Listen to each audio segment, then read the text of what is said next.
At first, some thought it was fireworks, but the display had just finished. Suddenly, people realized this was gunfire and they were in danger. The white truck had been stopped by the police. They now surrounded it and exchanged fire with the driver who had just mown down hundreds of people. An officer shone his torch into the cab. The driver was dead. A few minutes earlier, someone on a balcony was filming as the lorry careered down the road. Suddenly a motorcyclist pulls alongside, under the cab, trying to stop the driver, but he falls off the bike. 2 police step into the road. 2 shots ring out. Whoever is filming ducks down. The motorcyclist is still there, chasing on foot, followed by police. But the lorry accelerates away.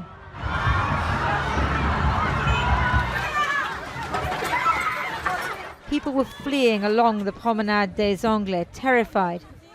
Young people and children. Families were all out for the Bastille Day celebrations.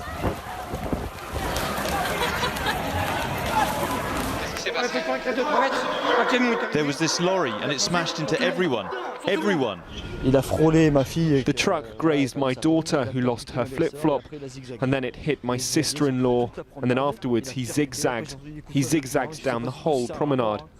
There were people, there were children on their own, there were bodies on the promenade. Parents were rushing, shielding the eyes of their terrified toddlers and babies. Bodies were lying everywhere, crushed by the wheels of the truck. The emergency services covered those for whom there was no hope and gave foil blankets to others trembling in shock and fear, comforting the children. How could they understand? This morning, the truck, bullet holes in the windscreen, was still on the road. The man believed to be the driver, Mohamed Lahouej Boulel, a Tunisian living legally in France, was dead, his desperate, miserable night's work done. Memorials are springing up near the seafront. What to do but bring flowers and pray and share the grief in this beleaguered nation. Vive la France! It's more like a plea than a joyous patriotic cry after a Bastille Day of such violence and tragedy. What's so terrifying is that the killer didn't even have a bomb. He just used a truck and a gun. And 2 years ago, that's exactly what the Islamic State spokesman said. He said, if you don't have a bomb, use a knife, use a stone, or use a vehicle. And that's what's caused such grief and such chaos here in Nice.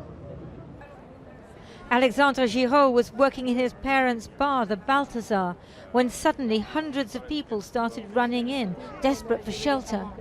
We got some steel barrier in front of the coffee. The people was just jumping over it, and also I had a woman gave to one of my the people I was working. He just gave us the baby. Yes. And tell us to save our baby. Save our baby. I'm gonna save me on my own. The French president and prime minister visited the hospital in Nice, where dozens were being treated. Many are still in a critical condition. There are many children, young children, that have come to attend a show of fireworks with their families, to be happy, to share a good moment, to be dazzled, and that were instead hit to death to fulfill the cruelty of an individual and maybe a group.